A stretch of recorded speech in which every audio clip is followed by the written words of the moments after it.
Sahyadri wildlife trekkers आयोजित जुन्नर पर्यटनवर आधारित शिवजन्मभूमी कॅमेऱ्याच्या नजरेतून भव्य छायाचित्र प्रदर्शन. आम्ही त्या जन्मभूमी येथे जमलेले सर्व जुन्नर तालुक्यातील प्रत्येक सदस्य, प्रत्येक तालुक्यातून वेगवेगळ्या गावातून तो आदिवासी भाग किंवा तालुक्यातील अनेक गावे इथून आलेले संवर्धक असतात. प्रत्येक जण आपापल्या परीने या जुन्नर तालुक्याचं योगदान देत असतात. चांदणे जसे नभाला शोभते तसेच तुमचे येणे या सभेला लाभते. हसऱ्या चेहऱ्याने स्वीकारावा आमचा आदर. स्वागत करतो आम्ही पसरून शब्दांची चादर. मी मान्यवरांना विनंती करते, छत्रपती शिवरायांच्या प्रतिमेचं पूजन करण्यासाठी आपल्या कार्यक्रमाचे मुख्य उपस्थिती असलेले माननीय विवेक देशपांडे सर, माननीय मिलिंद देशपांडे सर तसेच सर्व मान्यवर, चाइल्ड फंड यातील अजित सोर सर यांनी ही प्रतिमा पूजनासाठी पुढे यावे. डॉक्टर विनायक लोखंडे सर यांनी ही प्रतिमा पूजनासाठी पुढे यावे. अमोल कोरडे सर सर आहेत. अनेक संस्थांचे पदाधिकारी असतील, त्या सर्वांनी प्रतिमा पूजनासाठी यावे. सह्याद्री वाईल्डलाईफ ट्रेकर्सचे अध्यक्ष अनिकेत डुकरे सर, त्याचबरोबर सर्व सह्याद्री वाईल्डलाईफचे सदस्य यांनी प्रतिमा पूजनासाठी यावे. जुन्नरचे पर्यटन शिलेदार सह्याद्रीत माझी शिव जन्मभूमी अशी झाली पुण्यवंत. माझी शिव जन्मभूमी अशी झाली पुण्यवंत. अश्मयुगाचा पुरावा ज्वालामुखीच्या राखेत हस्तिदंत व जीवाश्म कुकडीच्या किनाऱ्यात दगडांची ती हत्यारे मिळे पोरी या गावात. माझी शिव जन्मभूमी अशी झाली पुण्यवंत. गडकोटातील लेणी सातवाहन कालीन ब्राह्मी लिपी नागरिका पुरातन जीवधन बौद्ध भिक्खूंची वसती भूतलेणीची संगत. माझी शिव जन्मभूमी अशी झाली पुण्यवंत. गिरिजात्मक लेण्याद्री विघ्नहरतो जर वेद प्रणीत रेडाई बाबा चैतन्य ओतूर पराशर पिंपलाद तपोभूमी यशवंत. माझी शिव जन्मभूमी अशी झाली पुण्यवंत.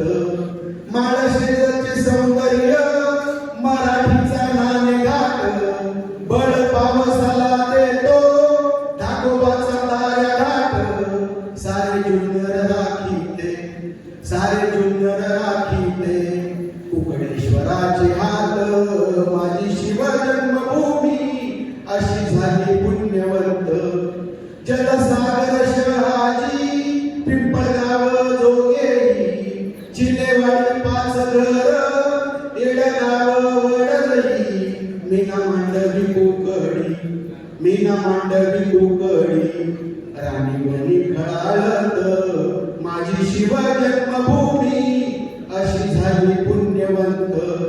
सहकारात समृद्धी कारखाना साखरेचा कृषी कारक उद्योग महापुरत दुधाचा आदिवासींचा गोडवा रानभाज्या उत्सवात. माझी शिव जन्मभूमी अशी झाली पुण्यवंत. मातृसत्ताक संस्कृती साजत माशा पंढरी विना तुका कीर्तनाचा जय घोष फुकरी.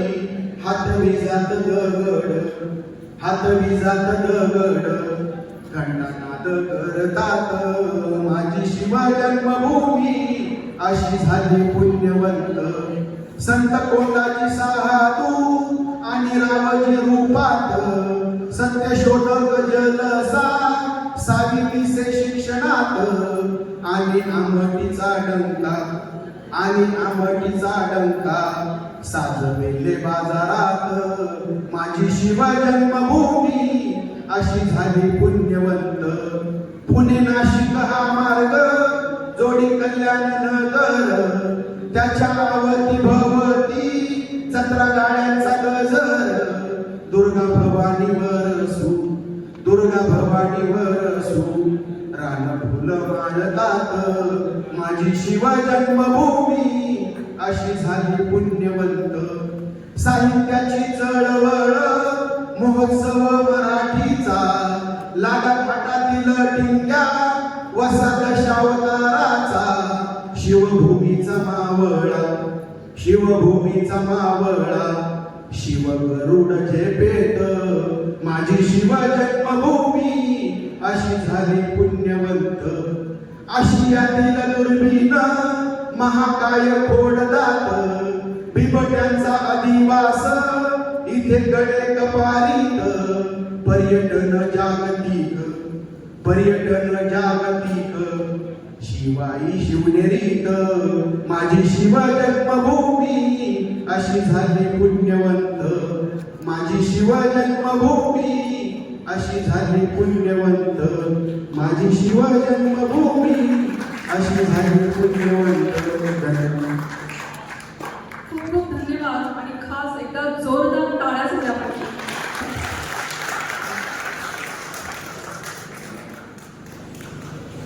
विवेक देशपांडे सर यांचा सत्कार करण्यासाठी मी श्री गौतम डावखरे सर यांना विनंती करते की त्यांनी सत्कारासाठी यावे. गौतम डावखरे सर हे इतिहास अभ्यासक आहेत, मोडी अभ्यासक आहेत, मोडी लिपीचे अभ्यासक ते आहेत. त्यांच्या हस्ते आपल्या जुन्नरकरांकडून सह्याद्रीबाई ट्रेकर्स या फाउंडेशनकडून त्यांचा सत्कार आणि सन्मान होत आहे.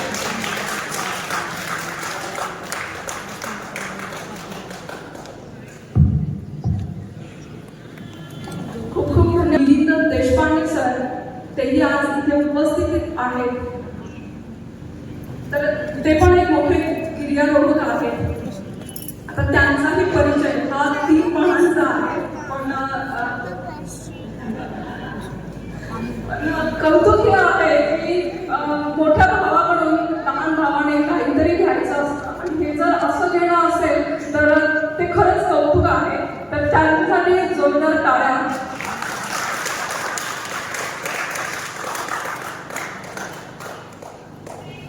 तर त्यांनाही 1975 सालापासून त्यांचा 10 वर्षाचा अनुभव आहे, म्हणजे अनेक मोठा आहे ते खरं तर. त्यांना इतिहासाचे अतिशय उत्तम ज्ञान आहे.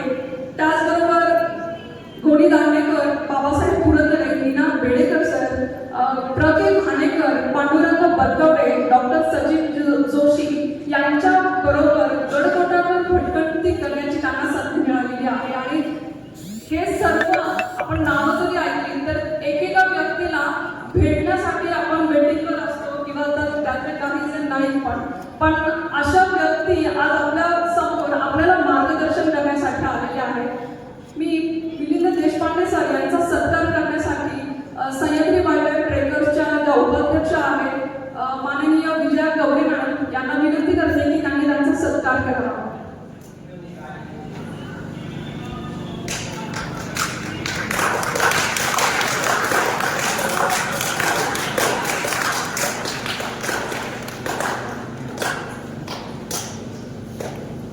अडचणी आल्या होत्या, काही मार्गदर्शन नव्हतं, त्याच्यामुळं एक 8 वर्षानंतर आम्ही सह्याद्री ट्रेकर्स आपली संस्था म्हणून रजिस्टर केली.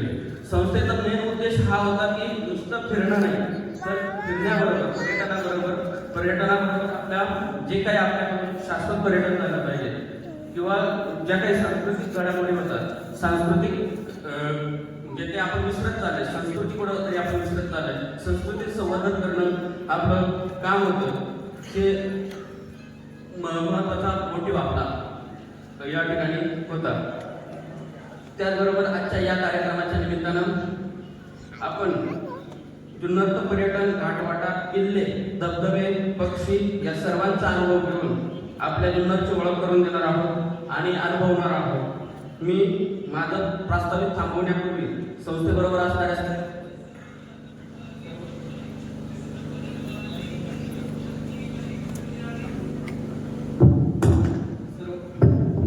सर्व सहभागी संस्थांचा धन्यवाद देतो आणि थांबतो. धन्यवाद.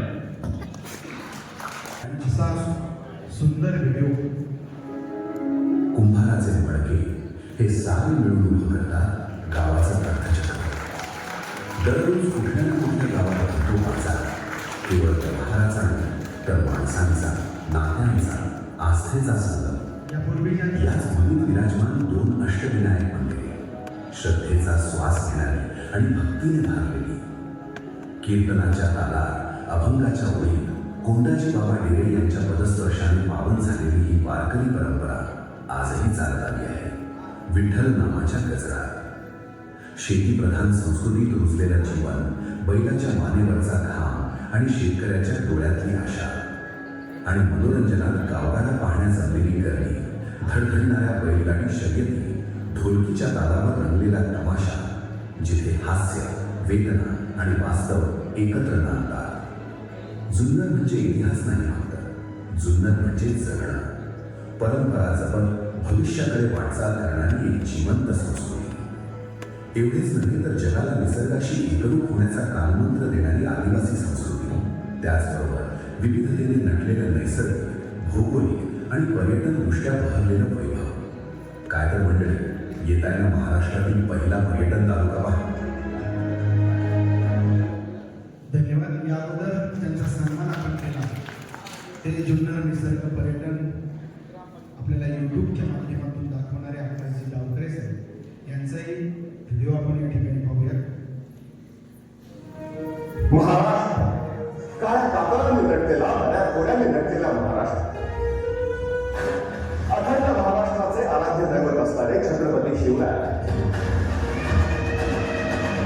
यांचा जन्म ज्या ठिकाणी झाला ती शिवजन्मभूमी म्हणजे माझा जुन्नर.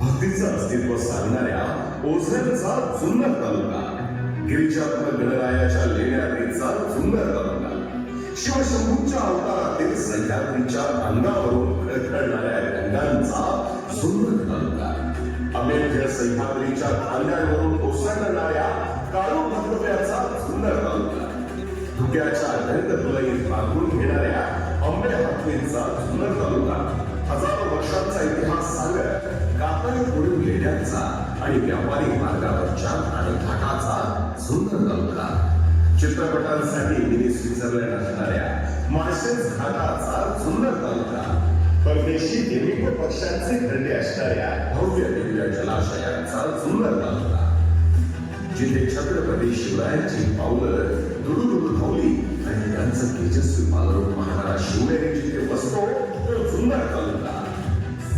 या साऱ्या माझ्या जुन्नर तालुक्यात पर्यटनाचा आस्वाद माझा शिवजन्मभूमी जुन्नर तालुका, जिथे सुखतो जगाचा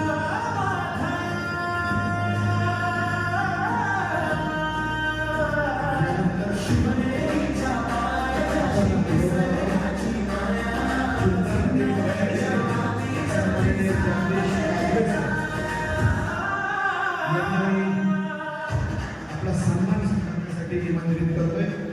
त्यांचाही व्हिडिओ आपण पाहणार आहोत. सन्माननीय जगदीश ताजवे सर, आपल्याला विनंती आहे की आपण आपल्या सन्मानाचा स्वीकार करावा. शिव ट्रेकर्स, गोष्ट एका प्रवासाची.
यानंतर जुन्नरमधील पुरातन मंदिरे ज्यांनी आपल्याला यूट्यूबच्या माध्यमातून अनुभवायला लावली आणि उत्तम अशा सूत्रसंवादिका प्राध्यापिका दीपिका जंगम यांचा सन्मान या ठिकाणी त्यांचाही व्हिडिओ आपण पाहणार आहोत. मी आदरणीय दीपिकाताई जंगम यांना विनंती करतो की आपल्या होणाऱ्या सन्मानाचा आपण स्वीकार करायचा. मान्यवरांनाही विनंती आहे की आपण त्यांचा सन्मान करावा.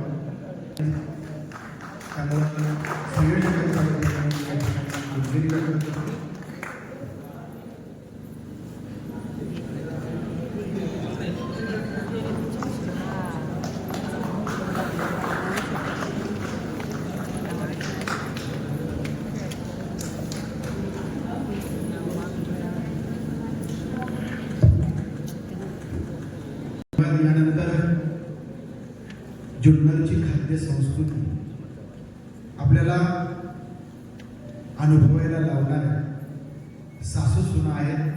त्यामध्ये आदरणीय सोनालीताई चौधरी, आदरणीय अनिताताई चौधरी यांना विनंती आहे की आपलाही सन्मान या निमित्तानं होते. आपल्याला आपल्या सन्मानाचा स्वीकार करण्यासाठी पुढे यायचं. खरं तर सासू आणि सून आतापर्यंत आपल्या विविध कल्पना, सासू सुनेचा छळ करते किंवा सासू सुनेला मार्गदर्शन करत नाही, तिला सहकार्य करत नाही.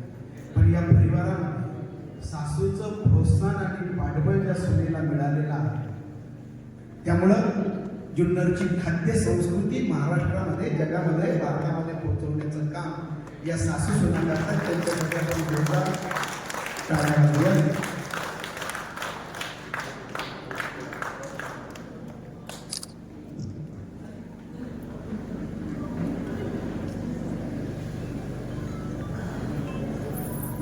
सावित्रीबाई फुले शाळा सुरू केल्या. त्याच्यामध्ये 14 क्रमांकाची शाळा आहे. जिल्हा परिषद प्राथमिक शाळा नंबर 2 पुढील शाळा या ठिकाणी सावित्रीबाई फुले या ठिकाणी आपल्याला दाखवली व चित्र काढलेली आहे. ही खूप जुनी इमारत आहे. 5 डिसेंबर 1848 मध्ये सावित्रीबाई फुलेंनी ज्या पहिल्या 5 शाळा सुरू केलेल्या होत्या त्याची एक शाळा ही ओतूरमध्ये आहे. स्वतः सावित्रीबाई फुले असतील, महात्मा फुले असतील, त्यांनी शस्त्र आहे ते चालवण्याचं काम हे विद्यार्थी करत असतात. त्याचबरोबर हा वारसा जपण्याचं काम ते करतायत आणि हा वारसा पुढे नेण्याचं काम ते करत आहेत.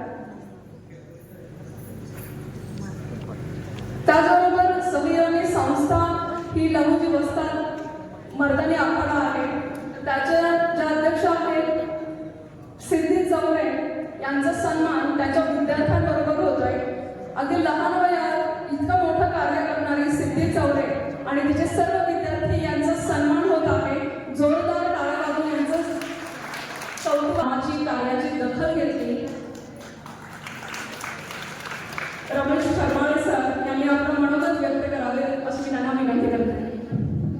मन की बातमध्ये आपल्या देशाचे पंतप्रधान आदरणीय नरेंद्रजी मोदी साहेब यांनी ज्यांची दखल घेतली आणि त्यांना बोलून घेतली. त्याचबरोबर आता एक 2-3 दिवसापूर्वी ते दिल्लीतून परत आले. त्यांच्याबरोबर त्यांचे कुटुंबही अविरत सेवा या जुन्नर परिसराची करत असते. त्यांच्याही सौभाग्यवतीचा सन्मान राष्ट्रपतींच्या हस्ते 26 जानेवारीला झाला आहे. हे दोन्ही उभय आपल्या तालुक्यामध्ये आपल्या मुलाबाळांसह काम करतात. ऑक्सिजन पार्क त्यांनी केलेले कोणत्याही गावाची ओळख हे ते आपल्या पेजला करून देतात. असे जे रमेशजी खरपाळे यांना मी आदराने मेजर होते, त्यांना आपल्या जुन्नरची ओळख करून देण्यासाठी मी या ठिकाणी निमंत्रित करते. त्यांच्या कार्यासाठी आपण जोरात टाळ्या वाजवूया आणि जुन्नरची ओळख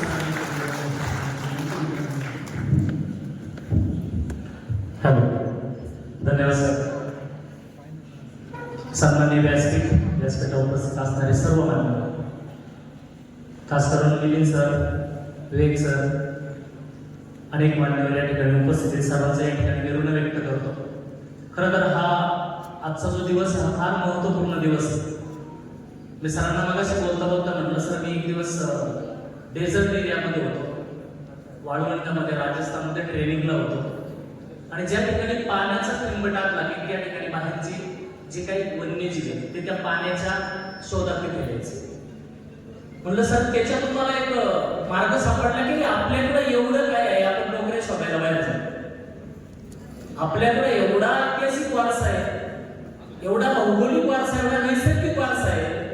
आपण आपल्याच जर तालुक्यामध्ये पण त्याचा फार मोठा फायदा होईल. आणि त्याच्यावरच मी 2012ला आर्मीतून रिटायर झाल्यानंतर काम करायला सुरुवात केली. जुन्नर तालुक्यामध्ये जर पहिल्यांदा जर पर्यटक येणार असेल तर पाहणार काय, हा महत्वाचा मुद्दा आहे. मग तिच्यावर मी 2014 साली एक लेख लिहिला की जुन्नर तालुक्यामध्ये जर पर्यटन यायचं असेल तर त्याच्यावर काय काम केलं पाहिजे. त्याच्यामध्ये हे संपूर्ण एक लेख तयार केला, सिरीज तयार केली. तिथे 7 किल्ले असतील, आपले जे 350 लेणे असतील, असे गट तयार केले. त्याच्यानंतर बरंचसं लिहित गेलो पुढे, जसे ऐतिहासिक स्थळे, नैसर्गिक स्थळे, धबधबे, त्याच्यातली विविधता त्याच्यामध्ये मांडण्यात गेलो. त्याच्यानंतर खतवाटा असं एक लेख तयार केला आणि तो लेख मी निसर्गरम्य जुन्नर तालुका फेसबुक पेजवर टाकला. तो एवढा प्रचंड व्हायरल झाला की मला वाटतं त्या माध्यमातून अनेक गोष्टी घडत गेल्या की आपल्या गावामध्ये जर पर्यटक यायचं असेल, ते पाहिलं की जुन्नर तालुक्यातील पश्चिम पट्ट्यामध्ये एवढं प्रचंड पर्यटन होऊ शकतं, परंतु पूर्व पट्ट्यामध्ये एवढं होऊ शकत नाही. मग पश्चिम पट्टा मांडणी करण्यानंतर मी जुन्नर तालुक्यातील पूर्व पट्ट्याचा विचार केला की काय करता येईल. मग त्याच्यामध्ये गावांमध्ये असणारे विविध प्रकारचे शिल्प, त्याच्यानंतर त्या गावातील असणाऱ्या डोंगर रांगेवर अजून काय घडलंय, विशेष पण घडलंय का, असा बराचसा भाग त्याच्यामध्ये दाखवायचा प्रयत्न केला. जसे आपण कातळ कोरीव शिल्प म्हणतो, कातळावर काय कोरीव कला असते, ज्याला मानवी उत्क्रांतीच्या पाऊलखुणा म्हणतात, अगदी 5-5 हजार वर्षापूर्वीच्या कोरलेल्या आहेत. हे फार महत्वाचं आहे. आणि हे जर आपण जर दाखवलं तर मला वाटतं गावातील तरुणांना बाहेर नोकरी करायला जायची काय आवश्यकताच पडणार नाही. परंतु आपण कुठंतरी हे दाखवायला कमी पडतंय. आणि गेली 12 वर्ष सतत सातत्यपूर्ण मी गेली 12 वर्ष कुठलाही विचार केलेला नाही. निसर्गरम्य जुन्नर तालुका पेज असेल, सह्याद्रीचं सौंदर्य हा फेसबुक ग्रुप असेल, याच्यावर मी माझ्या घरचं काहीच टाकलेलं नाही सर. माझा एक उद्देश आहे की माझ्या तालुक्यातील मुलांना कुठेतरी चांगल्या प्रकारचा रोजगाराच्या संधी निर्माण व्हाव्या. आज आपण पाहतो की सह्याद्री वाईल्डलाईफ ट्रेकरच्या माध्यमातून छायाचित्र प्रदर्शन करवलं त्यांच्यासाठी करवलेलं नाही. त्या गावातील असणारी कला इथे येणारे लोक पाहतील आणि त्या गावाला भेटी देऊन तिथल्या लोकांना कुठेतरी रोजगाराच्या संधी उपलब्ध होते. आज आपण पाहतोय की प्रत्येक तालुक्यातील प्रत्येक भाग किंवा प्रत्येक रस्ता हा कुठेतरी आज हॉटेल व्यवसायाने कुठेतरी आपल्याला हॉटेल व्यवसायामध्ये आपल्याला भरभरताना पाहायला मिळते. अशा अनेक गोष्टी. सर मी एक ट्रेन केला होता ढाकोबाचा, आणि पुण्याचे जे एक ग्रुप आहे सर, चला मारू परिवार आहे, 10,000 लोक आहे सर फक्त त्याच्यामध्ये, आणि सगळी सर्व्हिस पर्सन आहे, टोटली सर्व्हिस पर्सन. आम्ही आंबोलीतून डायरेक्ट ट्रेक सुरू केला, आपला ढाकोबा ट्रेक सुरू केला, आणि आम्हाला उतरायचं होतं भिवाड्याला. आम्ही तो ट्रेक करत आल्यानंतर ज्यावेळेस भिवाड्यात वाटचाल करत होतो, धरणात वगैरे येत होतो, तर त्या ठिकाणी ती जी लोक आहेत त्या ठिकाणची असणारी शेतीमध्ये फरशी तोडत होते आणि ती फरशी तोडून डोक्यावर घेऊन येत होते. तर सहज लोकांनी मला विचारलं की हे काय, म्हणजे ही फरशी जे तुम्ही बीन्स म्हणून वापरता तो आपण त्याचा वापर होतो.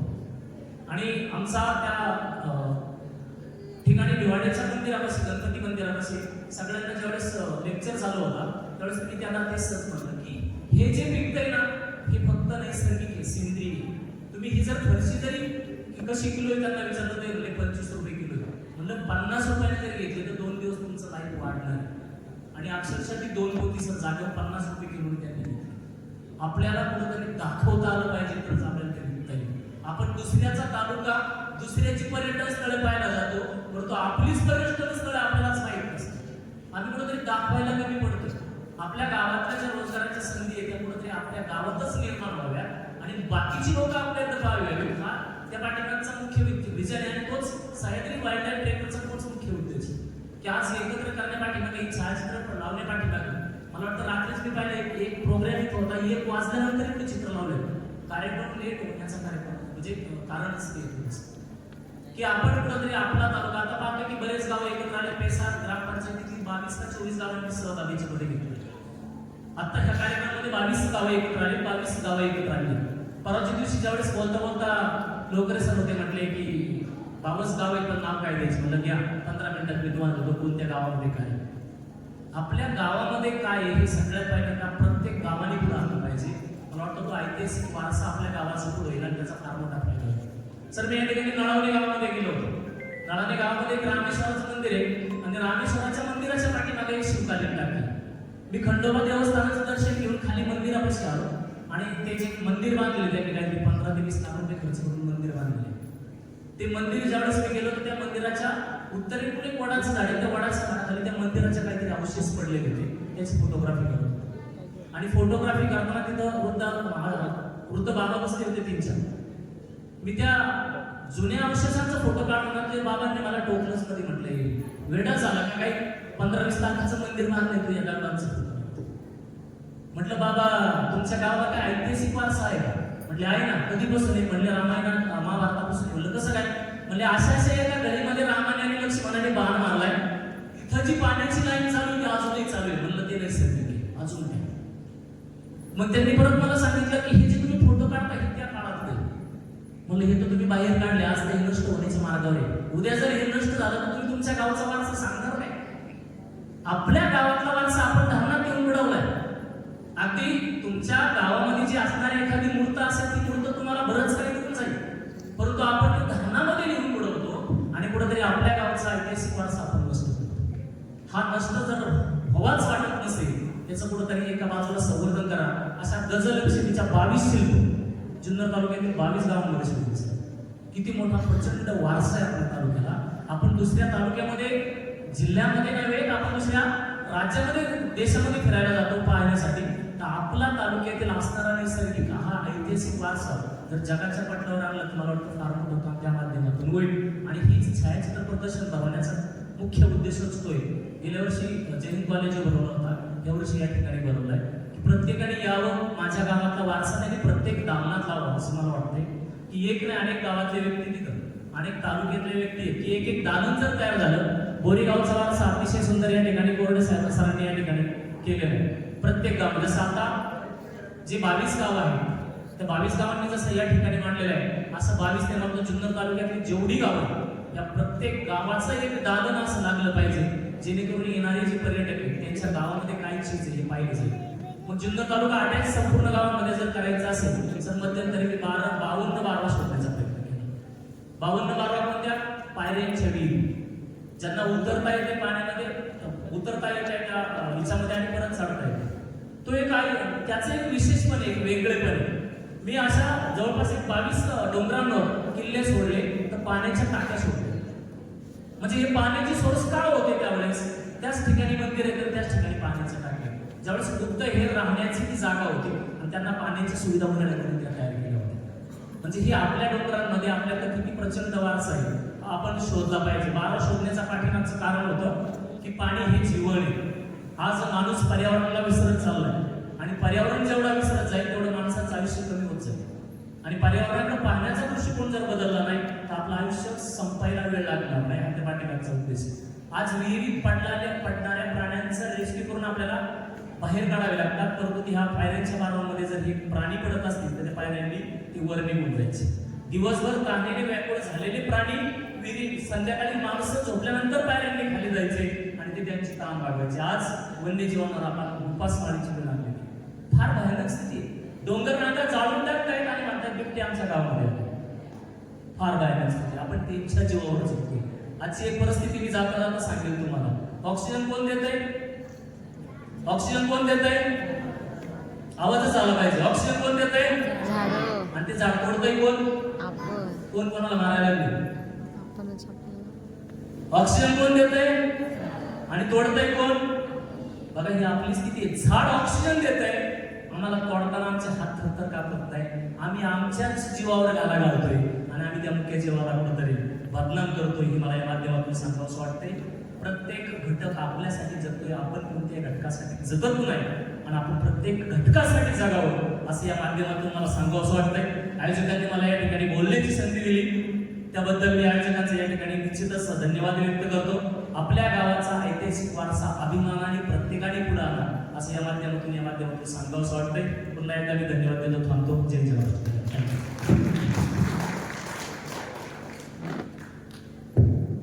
खूप खूप धन्यवाद सुद्धा आपल्याकडे आहे.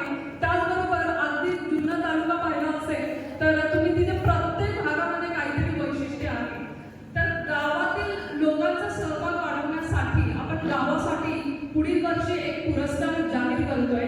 बेस्ट टुरिझम मॉडेल गाव तर या गाव ते कसं असावं, काय असावं आणि त्याचा पर्यटन विकासासाठी कसा प्रयत्न होईल हा याच्यातून पाहायला जातोय. आणि यासाठी मार्गदर्शक असणारे आपले शांताराम बामणे सर, त्याचबरोबर रमेश करमाळे सर आणि अमोल कोरडे सर हे वेळोवेळी मार्गदर्शन करत आहेत आणि यापुढे करणार आहेत. तर पुढचा जो आपला असेल पुरस्कार हा गाव पातळीवर असणार आहे.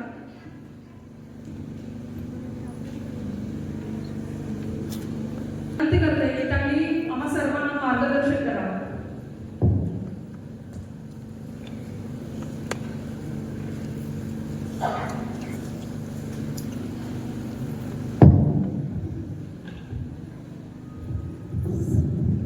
छत्रपती शिवरायांना वंदन करून माझे 2 शब्द बोलायला सुरुवात करतो. 1630 साली एक अलौकिक व्यक्तिमत्वाचा जन्म या शिवनेरी किल्ल्यावरती झाला आणि आता मला सांगायला हरकत नाही की 2030 साली त्या ऐतिहासिक घटनेला 400 वर्ष पूर्ण होणार. आता सगळ्यांच्या भाषणामध्ये जे मी ऐकलं, रमेश भाई असतील किंवा सगळ्यांनी जे सांगितलं, सह्याद्री वाईल्ड ट्रेक असतील, की जुन्नरचं नाव आपल्याला जरा मोठं करायचं आहे. तर ही संधी आहे तुम्हाला 2030 साली जुन्नरचं नाव हे जगाच्या नकाशावरती आलं पाहिजे आणि आत्तापासून त्याची तयारी जर का तुम्ही केली, रमेश भाईसारखे तुम्हाला मदतनीस आहे, अतिशय उत्कृष्ट काम करणारे, त्यांना जर का साथ दिली तर हे नाव नक्की जाऊ शकतं. 4 वर्षात तुम्ही जुन्नरचा कायापालट निश्चितपणे करू शकता. हे निश्चितपणे लक्षात ठेवा. मी अगदी लहान असताना म्हणजे वयाचं 12-13 वर्षाचा असताना शिवनेरी किल्ला प्रथम पाहिला आणि मग ट्रेकिंगची गोडी लागली. मी हिमालयातले भरपूर ट्रेक केले, सह्याद्रीमध्ये बरेच किल्ले पाहिले. खरं म्हणलं तर मी जेवढे किल्ले पाहिलेले आहेत त्याच्यात दुप्पट माझ्या भावांनी पाहिलेले आहेत. महाराष्ट्रातले अनेक सोयके, प्रचंड जवळजवळ 30 ते 40 सोयके ते मी सर केलेले आहेत. मगाशी खरं म्हणलं तर ते त्याचाही बायोडेटा खूप मोठा होता. तो न वाचल्याबद्दल मी संयोजकांना धन्यवाद देतो. नाही तर मग माझी पंचायत झाली असते. इतका बायोडेटा सुंदर आहे. हर्षद, चावण, जीवधन, हरिश्चंद्रगड हा सगळा परिसर आहे. अतिशय सुंदर परिसर आहे तुमचा. आम्ही ज्या काळात 1977 किंवा 1975 पासून जे ट्रेकिंग सुरू केलं त्यावेळेला ट्रेक हा शब्द नवीन होतो. पण आम्ही युवा शक्ती आणि हिमालयन ॲडव्हेंचरच्या 2 संस्थांची स्थापना केली आणि खरंच सांगतो की अत्यंत हार्डकोर ट्रेकिंग आम्ही पहिल्यांदा सुरू केलं. जिथे जिथे लोकांना घेऊन जायचं आहे, जिथे जिथे आम्ही प्रत्यक्ष स्वतः गेलो आणि मगच लोकांना नेलो. शिवनेरीचा जो किल्ला आहे तो बघायला सकाळी पुन्हा निघून किल्ला बघून सुद्धा संध्याकाळी परत जायचं. तर जवळ 4-4, 5-5 एसटी भरून मी माणसं पुण्यावरून आणलेली आहे. साधनेच्या वाटेने चढायचं साहस सुद्धा त्यावेळेला केलं जायचं. ते खरं. आणि आम्ही जे हिंडलो ते खरंच सांगतो की त्यावेळेला रेशन असेल, साखर असेल, चहा असेल, रॉकेल असेल, सगळ्या गोष्टी पाठीवरती असायच्या गडावरती जाऊन. कारण त्यावेळेला सुद्धा कल्पना होती रमेशभाई की झाडं तोडायचं नाही किंवा लाकूड तोडायचं नाही, हे तेव्हा त्यावेळेला ही परिस्थिती होती. आज तुम्हाला गडावरती पैसे दिले की चांगल्यापैकी जेवण मिळू शकतं. चांगली गोष्ट आहे ती. पण आम्ही ज्या काळात ट्रेकिंग सुरू केलं त्यावेळेला हे उपकरण नव्हतं आणि त्याचे आम्ही धन्यवाद देतो. कारण हे नसल्यामुळे आम्हाला प्रत्येक वाट शोधली जायची, माहिती असायची, चुकायचं, धडपडायचं, परंतु त्या योग्य वाटेने आम्ही वरती जायचो. ते करत राहील. एक अजून एक किस्सा सांगतो. इथं आपल्याला काय तुम्हाला माहिती आहे, दुधाची डेअरी होती, त्याला ती लोक कशी होती त्याचं सांगतो. की ट्रेकिंग करत असताना आमच्या 10-12 जणांचा ग्रुप होता. संध्याकाळ झालेली होती, रेशन बरोबर होतं, पण करायची ताकद आणणार नव्हती. कारण दिवसभर भरपूर ट्रेक केलेला होता, चाललेलं होतं. आम्ही गावच्या सरपंचाकडे गेलो. त्यांना वस्तुस्थिती समजून सांगितली आपल्याला गावच्या की असं आहे, आम्ही आलेलो आहोत, आमच्याकडे सगळं काही आहे, पण आता करायची ताकद नाही आहे. तर गावात कुठे आमच्या जेवणाची सोय होईल, प्रचंड भूक लागलेली आहे. ते म्हटलं होईल. आतमध्ये गेला तसं म्हणजे सरपंच आतमध्ये गेले, ते त्यांच्या पत्नीशी काहीतरी बोलले, ते बाहेर आले. त्यामुळे तुमची सोय झाली, तुम्ही कुठे? म्हणजे माझ्याकडे जेवायला गेले. ठीक आहे. मग त्याने मला अजूनही आठवलं तो मेनू. लसूण घातलेली मेथीची भाजी, लसणाची ही, आणि नाचणी आणि अजून एक बाजरी अशी मिक्स असलेली भाकरी. त्या भाकरी करत होते आणि आम्ही खात होतो. एवढी पंचायत झालेली होती. इतकं सुंदर जेवण. आणि त्याच्यानंतर मग आमचा विचारायचा प्रश्न होता की बाबा तुम्हाला कबूल केल्याप्रमाणे याचे पैसे किती झाले? एवढे वेळे आहेत ना तुम्ही? आमच्या घरी पाहुणे म्हणून आले तर काही पैसे घेत होता. तर ती जी गोष्ट होती 30-35 वर्षापूर्वीची, आता ते कदाचित पाहायला मिळणार नाही. पण हल्ली पैसे लोक आधी देतात आणि मगच जेवण मागतात. पण तशी परिस्थिती होती. असाच एकदा हिमालयन ॲडव्हेंचर युवा शक्ती किंवा मिटोसीची स्थापना झाल्यानंतर आम्ही 100 जण राजगडला निघून जायचो. एकदा दसरा होता, त्याच्या आदल्या दिवशी आम्ही वाजेकडला गडाच्या पायथ्याशी राहिलेलो होतो आणि दुसऱ्या दिवशी सकाळी आम्ही निघणार होतो. तेवढ्या गावचे सरपंच आले, ते म्हणाले की गावातले काही मंडळी आणि म्हणाले की कुठे चालू, राजगड किल्ल्यावर चालू, म्हणजे इथेच नाही जायचं. मग त्या गावाचा दसरा आहे, आज तुम्ही जेवण केल्याशिवाय जायचं नाही. म्हणून आम्ही 80-90 जण होतो. ते म्हटलं असं नसतं, 200 जण आले तरी आम्ही जेवण होतो. आम्ही तुम्हाला जेवल्याशिवाय पाठवणार असतो. एका बाजूला व्हेज आणि एका बाजूला नॉन व्हेज दसरा होता. तुडुंब जेवल्यानंतरच आम्हाला तिथे राजगड पाठवून दिलं. ही सगळी गोष्ट त्यावेळेच्या ट्रेकिंगमध्ये होती. ती आता सुद्धा कदाचित असू शकेल. आम्ही ट्रेकिंग करत असताना थोड्याशा चुका पण करायचं. काय करायला माझरी महाबळेश्वर ट्रेक आहे तो करत असताना धनगरवाड्यावरती गेलो. संध्याकाळ रात्र झालेली होती. थोडासा पुढचा मार्ग कापायचा होता, पण प्राप्त झाल्यामुळे तो धोका पत्करला नाही. हे धनगरवाड्यावरती मुक्काम करायची मी मनोमन ठाण मांडले की आता त्याची मुक्काम करूया. शेणाने सारवलेली जमीन होती. आपल्या मोजक टाईम्स त्याच्याकडे छान नव्हता, चंद्र उगवलेला होता आणि त्यांच्याकडच्या धनगरांच्याकडे आपण थोडंसं पाणी मागितलं आणि हातपाय धुणं हे करणं ते करणं व्यवस्थित पाणी. जरा वेळाने त्या बाईने सांगितलं की बाबाला आता पाणी संपलेलं होतं. तेव्हा आम्हाला लक्षात आलं की अरे बापरे, आपण यांचं सगळंच पाणी वापरलेलं दिसतं. त्या बाईला विचारलं की आता मी काय करू, की म्हणजे आता पाणी तर नाही आहे, काय करायचं. म्हणजे रोज कसं होते पाणी, म्हणजे चला आमचे 10-12 ट्रेकर जेवढे वॉटर होत्या, त्यांच्या खंडे होते, सगळे घेऊन गेलो. त्यांना ते पाणी आणून दिलं. पाण्याची किंमत काय आहे हे त्यावेळेला आम्हाला समजलं. त्याच्यानंतर पाणी गरजेपूर्ण वापरण्याचं काम आम्ही सुरू केलं. आता ते आपल्याकडे गुगल सर्च आणि हे असतात, सगळेजण त्या एक तर सेल्फी काढायला बरेच जण गडावर जातात, अभ्यास करायला कोणी जात नाही. त्यातले 2-4 जण ज्या वेळेला खाली पडतात त्यावेळेला मी त्यांना वापरायला जातो. पण हे सगळं जे आलेलं आहे त्यावेळेला गावातल्या माणसाला खाली विचारायचं आणि गरज पडली तर गावाचा वाटाणा द्यायचा की तुम्हाला सुद्धा हे काम करता येईल. तुम्ही जर का चांगल्यापैकी वाटाणे झाला, चांगल्यापैकी गाईड झाला, तो जो काही रोजगार आहे तुमच्या गावातच राहील. महाराष्ट्रामध्ये एवढे किल्ले आहेत ना, हे जगात कुठेही नाही. ते जर का सगळे किल्ले पाहिजे ठरवलेलं तर आपल्याला जन्मसुद्धा करवलं तर कमी पडेल. पण तुमच्या दुजून दिलेले देणी आहे, घाटवाटा आहे, पठारं आहेत, मंदिरं आहेत, धबधबे सगळं काही आहे. हे पुढे देण्याचं काम तुम्ही निश्चितपणे करा असं मी विनंती नक्कीच करेन. काही मंडळी मात्र जे आहे सगळे सारखी नसतात. आपण ट्रेकर म्हणून जातो, काही लोक मजा करायला जातात, दारू प्यायला जातात. तसं करू नये. तसं जर कोणी करणार असेल त्याला ग्रामीण भाषेमध्ये फक्त धरून राहणा, बाकी काही करायचं नाही. तर पडवायचं बाकी काय त्या आयुष्यात परत तो दारू नाही प्यायला पाहिजे. घरावर नावं सोडत होतं, दारू सुद्धा प्यायला नाही पाहिजे. अशा सगळ्या ज्या गोष्टी आहेत ना, या सगळ्या आपण केलेल्या असतात पाहिजे. आम्हाला खरं म्हणलं तर त्या काळामध्ये 40-45-50 वर्षापूर्वी जेव्हा आम्ही ट्रेकिंग सुरू केलं होतं त्यावेळेला लालपणी होती, एस टी होती, एस टीने ट्रेकिंग करायचं. गोडी दांडेकर, गोमुखुरंदरे, निनादराव बेडेकर, मयेकर ही सगळी मंडळी आमच्या बरोबर असायची. ज्या वेळेला शिवाजी महाराज पन्हाळगडावरून निघाले पिशाळगडावरती पोहोचायला, ती जी 12 जुलैची रात्र होती, त्या रात्री बाबासाहेबांच्या बरोबर आम्ही तोच ट्रेक केलेला आहे. प्रचंड पाऊस पडत होता, पायाला अक्षरशः जळवा लागलेल्या होत्या त्यावेळेला. पण आता सुद्धा मंडळी आहेत, प्रवीण गाणेकर आहेत, प्रमोद मांडे आहेत, ते तर समकालीन म्हणजे आमच्या बरोबर, त्यांनी आमच्या बरोबर आणि आम्ही त्यांच्याबरोबर भरपूर ट्रेक सुद्धा केलेले आहेत. तर ते असे ट्रेक आपण करायला हरकत नाही. मला असं वाटतंय की वेळ त्याचं भान लक्षात घेऊन फार बोलणं काही उचित ठरणार नाही. पण एकच सांगू शकतो की महाराष्ट्रामध्ये सुनियोजित ट्रेक जर का कोणी सुरू केली असेल तर आम्ही सुरू केली युवा शक्तीने. ग्रुप भरपूर होते, ट्रेक स्वतः करायचे पण दुसऱ्याला घेऊन जायचे नाही. आम्ही दरवर्षी जवळजवळ 1000 ते 1500 माणसांना कमीत कमी 2 ट्रेक आम्ही महाराष्ट्रात पहिल्यांदा सुरू केले. मी होतो, मागच्या वेळेला आलेले प्रके गाणेकर असतील, मिलिंद, संजय नाईक. सिंहगड ते रायगड आम्ही पायी जाण्याची मोहीम सुरू केली होती 1980 साली, ज्यावेळेला महाराष्ट्राच्या म्हणजे महाराजांना 350 वर्ष झाली होती जाऊन. त्यांच्या स्मरणार्थ म्हणून आम्ही ट्रेक सुरू केला. तर 10 दिवसाचा ट्रेक होता. सिंहगडवर निघायचं, वाजेगावला जायचं, तिथे रॉक क्लाइम्बिंग आणि लेफ्टिंगची डेमॉन्स्ट्रेशन करायची, वाजेगावच्या फडक्यांच्याकडे मुक्काम करायचा, मग राजगडला जायचं, राजगडवरून वरती जायचं, खाली यायचं, तोरण्यावर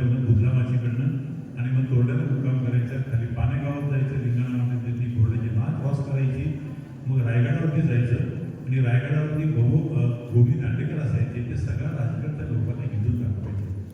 तसं महाबळेश्वर जन्मटेक आम्ही सुरू केलं 85 साली, तर जवळजवळ 25 वर्ष आम्ही राबवत होतो. त्या ट्रेनचं वैशिष्ट्य म्हणजे सगळं महाबळेश्वर आम्ही पूर्णपणे पायी राबवलेलं आहे. त्या फरसबंदी वाटेने, ज्या वाटेने महाराज स्वतः प्रतापगडाकडे निघून गेले होते, त्या वाटेने बॉम्बेपेठकडून खाली उतरायचं, प्रतापगडावरती राहायचं, तिथून खाली उतरायचं, सावित्रीदेवी ओलांडायची, तानाजी मालवणच्या उमरट गावाला जायचं, तिथून ढवळ्या गावाला जायचं. हे तुम्ही ट्रेक केलेले असतील. ऑर्थरस्लिप पॉईंट चढून वरती यायचा क्षेत्र महाबळेश्वरला, हे सगळं पायी करायचं आणि जवळजवळ 40 जणांच्या 10 बॅचेस आम्ही त्यावेळेला घेतल्या. हे सगळं ट्रेकिंग त्यावेळेस जसं होतं, आता तसं करायला हरकत नाही की सुंदर परिसरात जे किल्ले आहे ते जर का आपण असे रमेशभाई एकत्र गोखू शकला तर अतिशय सुंदर असा 6, 7, 8 दिवसाचा कार्यक्रम होऊ शकेल आणि तुम्हाला सर्व महाराष्ट्रातनं निश्चितपणे चांगला रिस्पॉन्स मिळू शकेल. इथे जर का कुलकर्णी सर आता आहेत, कुलकर्णी सर अतिशय चांगली कल्पना मांडलेली होती की एखादे म्युझियम जर का आपण इथे करू शकलो, जसं इथं पृथ्वीनारायण सापटे सातवाहनकारीचे रांजण आहेत किंवा धोती आहे, काही नाणी आहेत, त्याचं कायमस्वरूपी प्रदर्शन जर का चांगल्यापैकी इथे भरवू शकलो, ते सुद्धा तुम्हाला जगाच्या नकाशावरती निश्चितपणे येत आहे. भरपूर गोष्टी आहेत करायला सुरुवात करायला पाहिजे. फक्त मोबाईलच्या रित्यानं जर का आपण बाहेर पडलो तर मला हे सगळं काही करू शकू. जाता जाता सह्याद्री ट्रॅकरला एक विनंती करायची आहे की तुम्ही वाईल्ड लाईफ सुद्धा करता, वाईल्ड लाईफ सुद्धा घेताय तुम्ही. एक गोष्ट थोडीशी खटकली ती जर का पुढच्या कार्यक्रमाच्या वेळेला आपण जर केली तर फार बरं पडेल, म्हणजे थोडक्यात न केली ती जास्त बरं पडेल. या सगळ्या ज्या पाण्याच्या प्लास्टिकच्या बाटल्या ठेवलेल्या आहेत ना, त्या काढून टाका. प्लास्टिक वापरू नका आणि ही सुरुवात तुमच्यापासूनच झाली पाहिजे. रमेशभाईंच्या घरी सकाळी ब्रेकफास्टला गेलो होतो, त्यांच्याकडे जे पाणी दिलं गेलं ते पिकायला आलेलं त्याच्यामधून पाणी होतं. तशा काही तांबे भांडे इथं ठेवत नाही, प्लास्टिक फेकून आता वापरू नका. थोडंसं स्पष्ट बोलतोय पण तुम्हाला असं वाटेल हे करू नका, ते तुम्हाला निश्चितपणे फायदा होईल आणि त्याचा वापर करता येतो, याचा वापर करता येतो. हे आता लाखो वर्ष असं करतात. सह्याद्री ट्रेकर्सला मी शुभेच्छा देतो. जरी ते मागच्या वर्षी रजिस्ट्रेशन झालेलं असं तरी 8 वर्ष काम करतात. हे एवढं प्रदर्शन भरवणं हे सोपं काम नाही आहे. अतिशय सुंदर फोटो आहेत. मला असं वाटतं या सुंदर फोटोग्राफरसाठी आणि त्या फोटोग्राफरसाठी आपण एका जोरदार टाळ्या केल्या. अतिशय सुंदर फोटो आहे. पुणे मुंबईच्या फक्त प्रदर्शन भरवले जातात आणि लोक येतात असं नाही, तर हे सुद्धा प्रदर्शन त्याच मोलाचं आहे, त्या सुंदर आहे आणि विशेषतः ग्रामीण भागाच्या लोकांनी ते काढलेलं आहे. तोडीस तोड असे सुंदर फोटो आहेत. या पुढच्या वर्षी यापेक्षाही जास्त सुंदर प्रदर्शन तुम्ही भरवावं, आम्ही ते परत पाहायला येऊ. सर्वांना मनापासून धन्यवाद. आणि 4 वर्षामध्ये मी सांगितल्याप्रमाणे आम्ही तुम्हाला मदत करायला तयार आहोत, मी मदत करायला तयार आहे. रमेशभाई करणाऱ्यांनी पुढाकार घ्यावा, सह्याद्री ट्रेकर्सनी पुढाकार घ्यावा आणि या 4 वर्षामध्ये नियोजनबद्ध काम करून या जुन्नरचं नाव जगाच्या नकाशावरती निश्चितपणे पोहोचवावं. एक संधी आहे ती 400 वर्ष महाराजांना जन्म पूर्ण होत आहे. मनापासून धन्यवाद. जय महाराष्ट्र.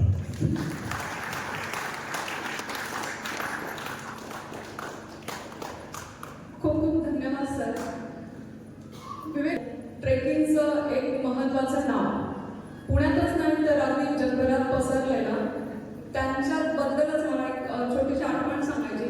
सर गुरुवार पेठेत मी राहते पुण्यात आणि आमच्या शेजारच्या एक काकू आहेत, म्हणजे त्यांचं वय आता 75च्या वरती असेल आणि त्यांनी त्यांच्या तरुणपणामध्ये तुमच्याबरोबर गंगोत्रीचा ट्रेक केलेला आहे. रीता राणी शितोळे त्यांचं नाव आहे आणि हां, तर त्यांनी आवर्जून मी ज्यावेळेस सांगितलं कार्यक्रमाबद्दल तर त्यांनी त्यांच्या खूप छान छान आठवणी सांगितल्या आणि याच्या आधी सांगितल्यावर मला वाटलं विवेक देशपांडे सरांना मला एकदा तरी भेटता आलं पाहिजे, पण आज इतक्या जवळून भेटता आलं, बोलता आलं तर त्याचं खूप छान वाटतंय. तर एक ट्रेकर आणि आपल्या जुन्नर तालुक्याबद्दल सरांनी खूप छान मार्गदर्शन केलं आणि सर नक्कीच या प्लास्टिकच्या बॉटल तुम्हाला यापुढे दिसणार नाही. त्याचबरोबर जुन्नर तालुक्यात वेगवेगळ्या आणि चांगल्या प्रकारे कसा एक्सप्लोअर करता येईल त्याच्यासाठी आम्ही नक्कीच सर्वजण कटिबद्ध असू आणि बांधील असू. तर आपला जुन्नर तालुका हा अनेक वेगवेगळ्या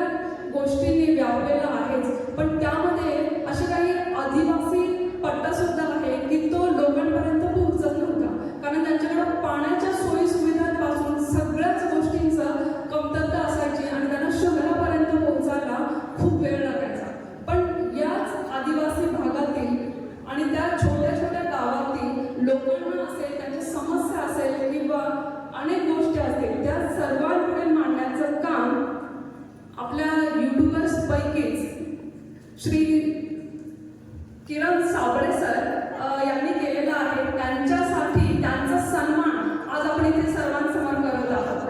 तर त्यांना मी विनंती करते की त्यांनी पुढे यावं आणि आपला सन्मान घ्यावा.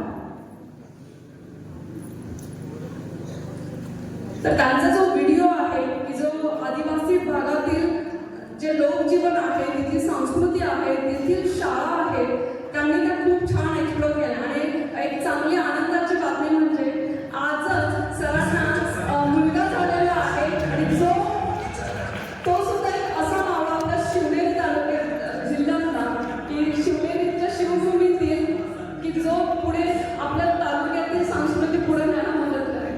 किरण साबळे सर यांच्यासाठी जोरदार टाळ्या आणि त्यांचा प्रमोट व्हिडिओ सर्वांनी पाहायचा.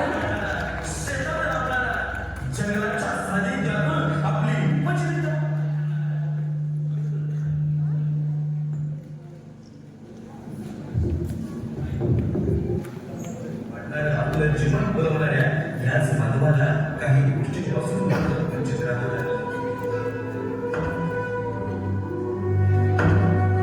माझ्या भारताला आधुनिकतेच्या मार्गावर जाऊन जागतिक महासत्ता घडावी म्हणून अनेक जण प्रयत्न करत आहेत. पण ज्या भारताची भूमी, ज्या हिंदुस्थानची भूमी, ज्या मूळ निवासीपासून सुरू झाली, त्या मूळ निवासीला मात्र विकासाच्या पटलापासून थोडस दूर जावं लागतंय. ही विवंचना मनाला कायमची खराब आहे. आज पाहून आता मला समोर दिसतंय पाणी आमचं आहे, आमच्या जमिनीत उभं आहे, आमच्या जंगलात उभं आहे.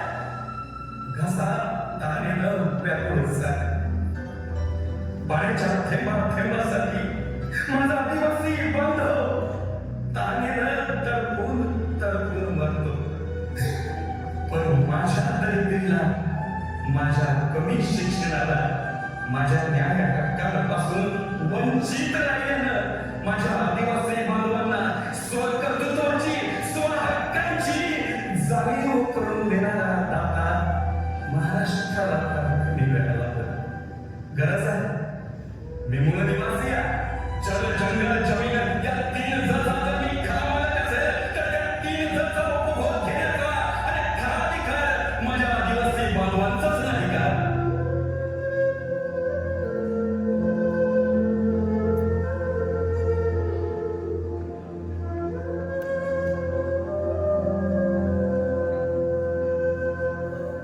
श्री छत्रपती शिवरायांच्या जन्माने पावन झालेल्या आपला जुन्नर तालुका शिवजन्मभूमी सुजलम सुफलम म्हणायला झाली तरी तालुका सुजलम सुफलम खरंच आहे का? जुन्नर तालुक्यात एकूण 5 मोठी धरणी असली तरी ज्यांच्यामुळे ही धरणी झाली, ज्यांनी यासाठी आपल्या जमिनी दिल्या, ते भूमिपुत्र आदिवासी मात्र या पाण्यापासून वंचित आहेत. जुन्नरच्या पश्चिम आदिवासी भागात उन्हाळा म्हणजे केवळ वाढते तापमान नसते, तर ती असते जीवघेणे पाणी टंचाई चाहू. इथे पिण्याच्या पाण्यासाठी संघर्ष करणे हे इथल्या आदिवासी माणसांच्या जणू पाचवीलाच बुजलेले आहे. कोसोपूरचे अंतर, रखरखत ऊन आणि पाण्याच्या एक थेंबासाठी करावी लागणारी जीवघेणी प्रतीक्षा, या भागातील महिलांच्या दिवसाची सुरुवात आणि शेवट या संघर्षातून जगातील सर्वात उंच स्मारक छत्रपती शिवरायांच्या चरणापाशी जरी सगळं जग येणार असेल, तर येथील जुन्नर तालुक्यातील या कोकण भागातील अनेक आदिवासी बांधवांना पिण्यासाठी, लाईटसाठी, रस्त्यासाठी, आरोग्य सुविधेसाठी, कामासाठी संघर्ष करावा लागतो. डोक्यावर पाण्याचा जरहंडा, पायाला लागणारे चटके, कितीतरी किलोमीटर पायपी आणि मनात एकच प्रश्न, हे माझं ओझं कोण उतरवणार?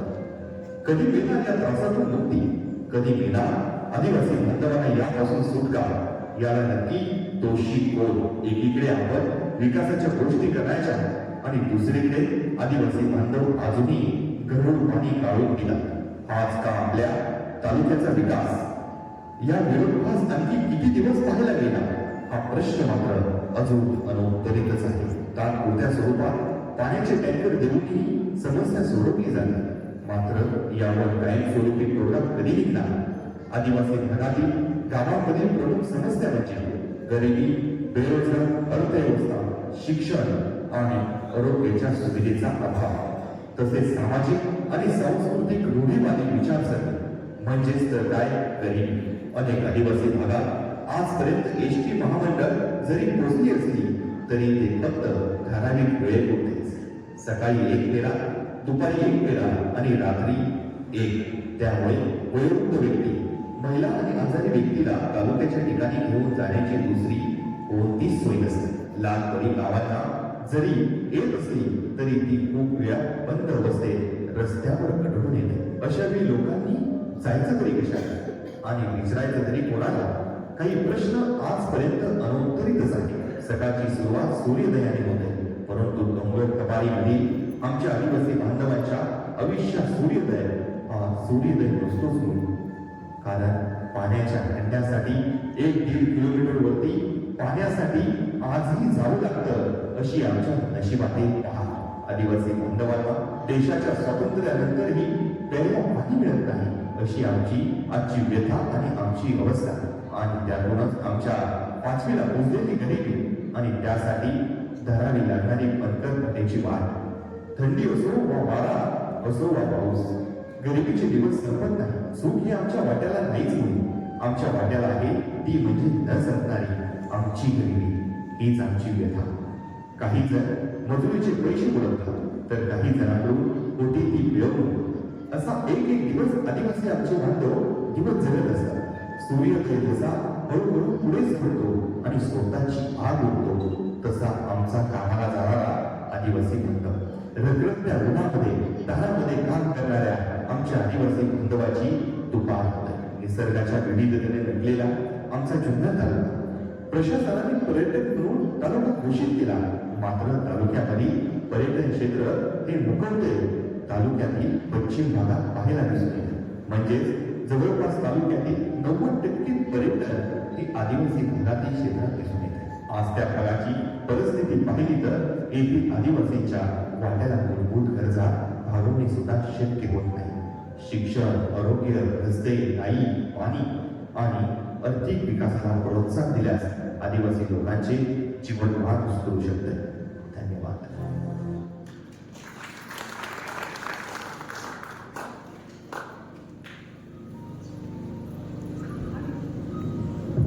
हॅलो. तर अनेक युट्यूबर्सने इथे आपले प्रमो सादर केलेले होते. तर युट्यूबर्सच्या वतीने मी किरण साबळे सर यांना विनंती करते की त्यांनी आपला मनोगत व्यक्त करावं.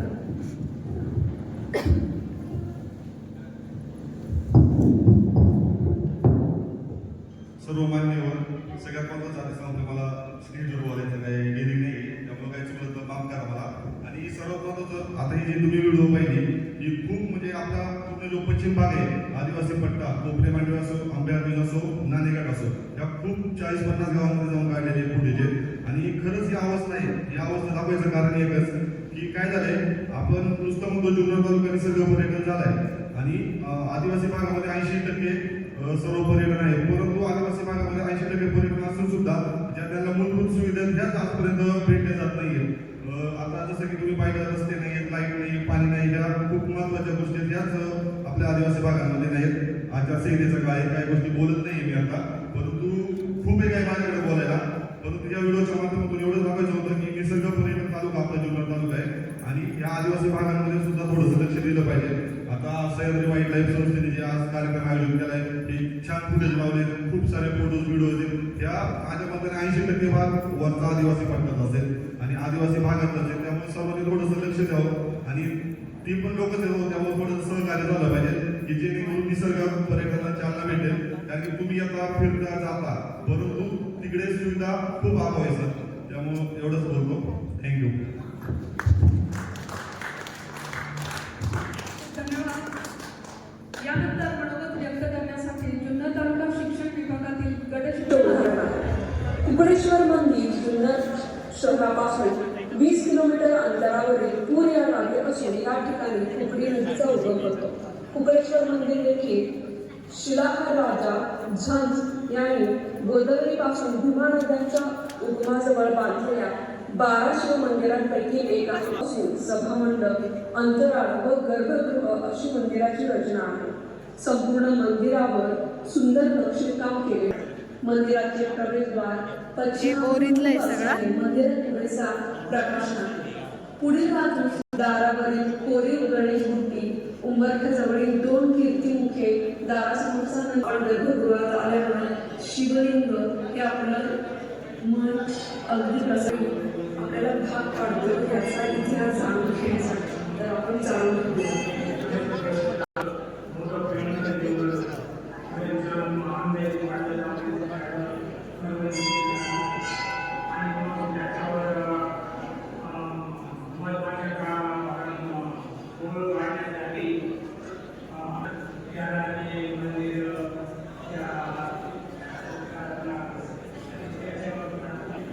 तेच ना.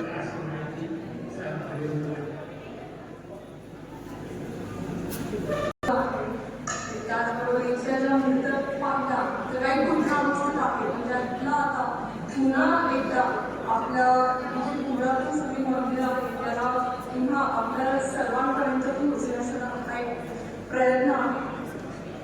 आणि हा जो ठेवा आहे हा आपल्याला जपता आला पाहिजे. आपल्याला पुढच्या पिढीसाठी हा केला पाहिजे.